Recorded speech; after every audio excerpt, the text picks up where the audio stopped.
Hey everybody, my name is Angela here with Honey and Hustle, and this week we're here with Maggie Kane, the Executive Director of A Place at the Table, which is a nonprofit / for-profit restaurant in downtown Raleigh. Amazing concept for a restaurant, amazing food. So I can't wait to try it out. And I'm gonna let Maggie tell you a little bit more about how this restaurant came to be. Sure.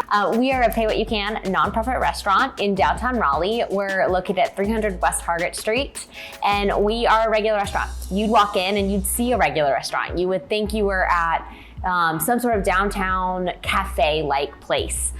You smell coffee, you smell bacon, and you see friendly photos on the wall, you hear good music, and you walk up to the register. And the thing that sets us apart is all of our prices are suggested prices. So some people pay that price, some people pay more and pay it forward for someone else. Some people pay less because some weeks are just harder than others and all you can do is pay less for your meal. And some people volunteer for their meal. So all of our prices are suggested, like I said, and you have that option to pay what you can. Okay, awesome. So one thing that you said was interesting again is that the prices are suggested. So you really came up with an interesting concept. This wasn't something that you came up with overnight. You did something called fundraising. So not traditional fundraising, right? So can you tell me a little bit more about that? Yeah. So back in, this was 2014, I was working for a day shelter, working with primarily people experiencing homelessness.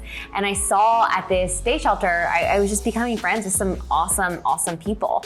And I wanted to know them more. So I would eat with them. And eating with people experiencing homelessness or extreme poverty meant we'd eat in the soup kitchen. So at a soup kitchen, I found that, while they're great and they serve an abundance of food and they really fix the hunger problem we have in our community, I saw that we'd stand in line and we'd get inside, we'd get handed a plate, and then we would sit down and have to eat really quickly so someone else could come in and eat. And again, soup kitchens aren't bad. It was so different than my life experience. And so I started taking people out for meals. And so a lot of my friends on the streets, it would be their birthday or their anniversary. And so I'd say, wherever you want to go, let's go out to eat. So we ended up at places like Golden Corral and buffet restaurants a lot. And so my first thought was, oh, we're here because people are really hungry and they want a large amount of food, like you would get at a buffet.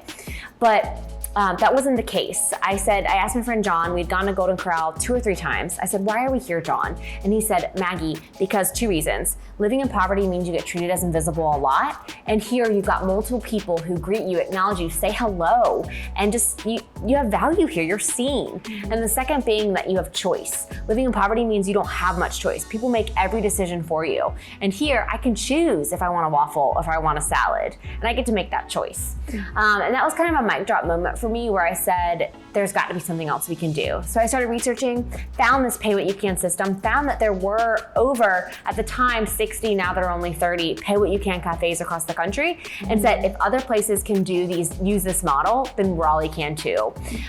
So we started working in 2014 to building this model that we have.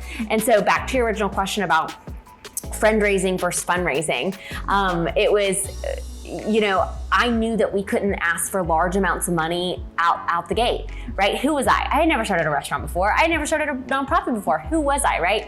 And I had no experience and neither did our team.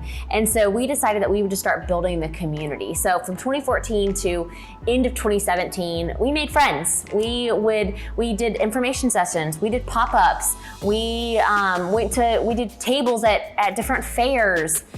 We did outreach. We would go to nonprofits once a month and did outreach and really friend raise. So built the friends that then made A Place at the Table happen in 2018 and then still makes it happen every single day. Yeah, awesome. Yeah, so A Place at the Table is really well known in our community for that reason, because it is a place where everybody, once you go in and you start breaking bread and you share a meal, everything becomes equal. We're all sharing this meal, we're all participating in this act of community through eating. And I think that's so special that that's available to people and it's accessible in downtown Raleigh. It's not like on the outskirts of town where people are having to travel far and wide to come and get to it, which is another issue. So when it comes to, getting the restaurant up and going, getting the concept out, and making people aware of, this is the type of restaurant that it will be.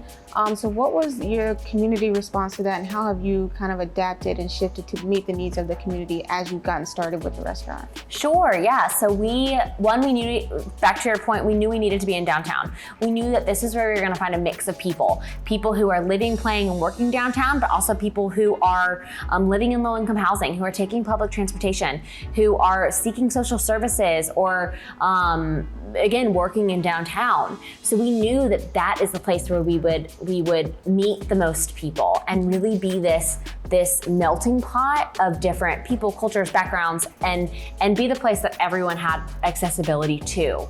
And so we knew off the bat that downtown was it. So we had pegged that.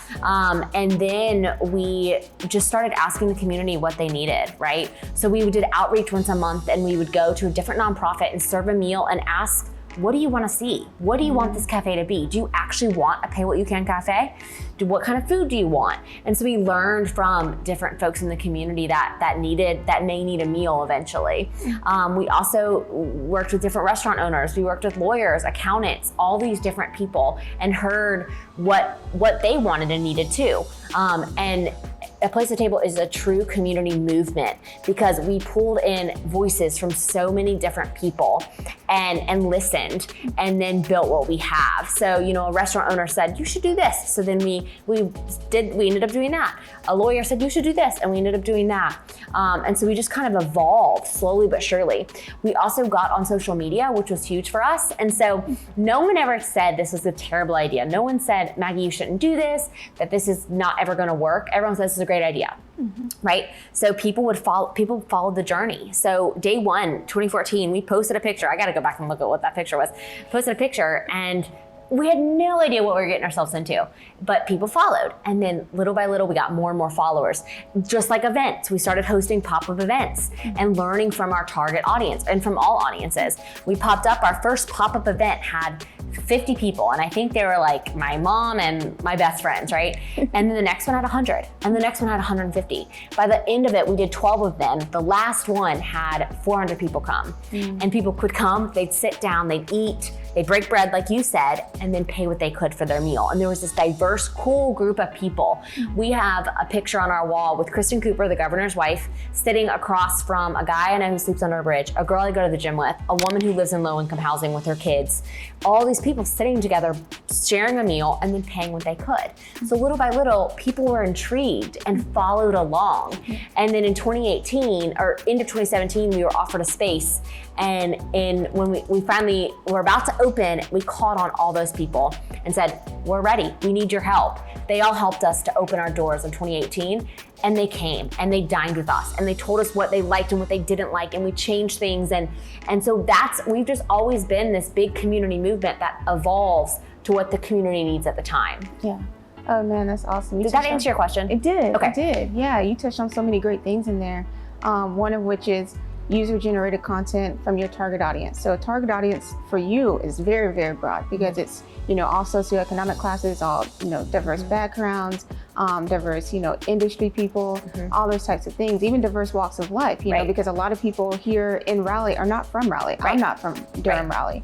And so you really had to be open to just the sheer amount of different responses you are going to get and try to incorporate them the best way you can to make something that works for everybody. And of course, not everything works for everybody, but you get as close as you can with everything that you do and every time you ask feedback. But again, when it comes to asking feedback, receiving criticisms are not always easy. And when you're building a brand, specifically a movement like this one, which is so focused on the community and meeting the needs of the community, that's something that grows and evolves and, really aims to have people feel like they have a place there. That's right.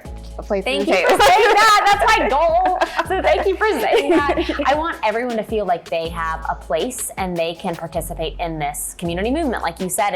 And the cool part about Table is that whether you're dining there and just choosing to come and eat an awesome biscuit, right? Whether you're donating and paying extra for your meal, or you're donating and not even able to come into the cafe because you live live outside of Raleigh, or whether you're volunteering, you feel like you have a place and you feel a part of a larger community. We all, our main mission is to provide community and good food for all, regardless of means, because there's a reason why community's first, because that's the most important. We all are searching for something that is bigger than ourselves and something to be a part of.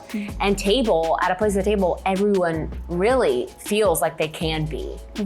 Yeah, it's crazy. So again, going back to the movement and having so many people being a part of it, I think a lot of people, when they start building a business, the first thing they think when they think of growth is, growth in location. Right. So like, oh, I'm starting in Raleigh, but maybe we're going to have one in Charlotte or Durham or somewhere in Virginia, somewhere in South Carolina, that type of growth. But the growth that you're seeking is growth within Raleigh, is centralized kind of growth.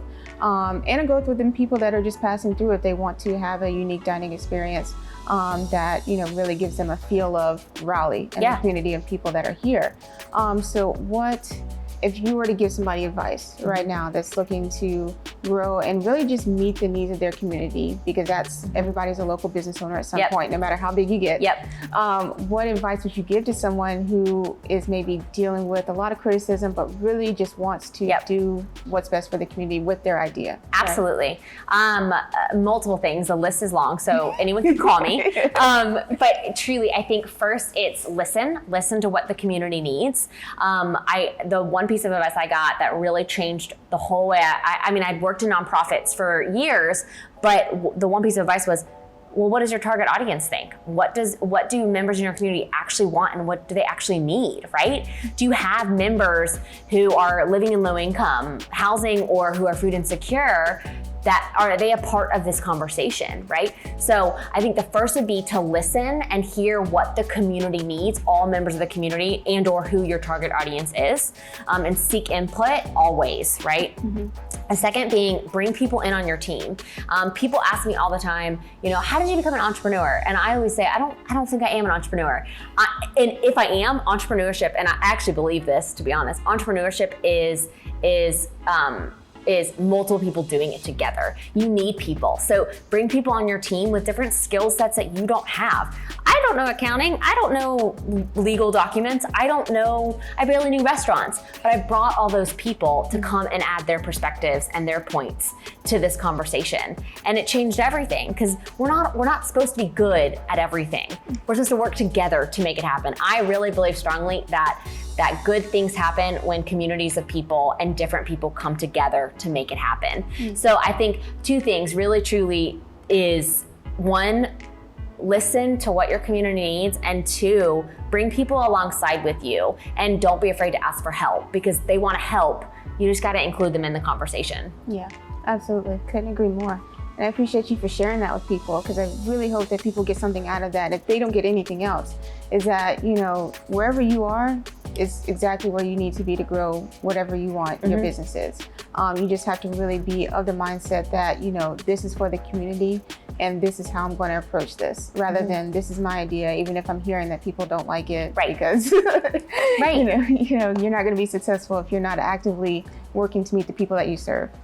And to add on to that, don't reinvent the wheel. If you want to start a soup kitchen in your area, that's awesome. But if there's already a soup kitchen, work with them to create something that might be a little bit different that's also needed in the community, right? And use people who have already done the model that you've done or the concept you've done.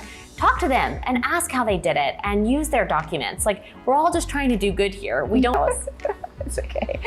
No, thank you so much for coming. Thanks for having me. It's so good to be with you. Yeah, good to meet you in person. So me and Maggie have talked on the phone ages ago, but we're just now meeting in person. But it's so good to finally meet you and put you have the picture in your email thing. I don't have the picture in my email, so I knew what you looked like, but. Yeah, I shaved the head, so that's I love it. That's a good look, a good quarantine COVID look. We're all mad here, okay? Yes. We're all mad. Do you see my hair?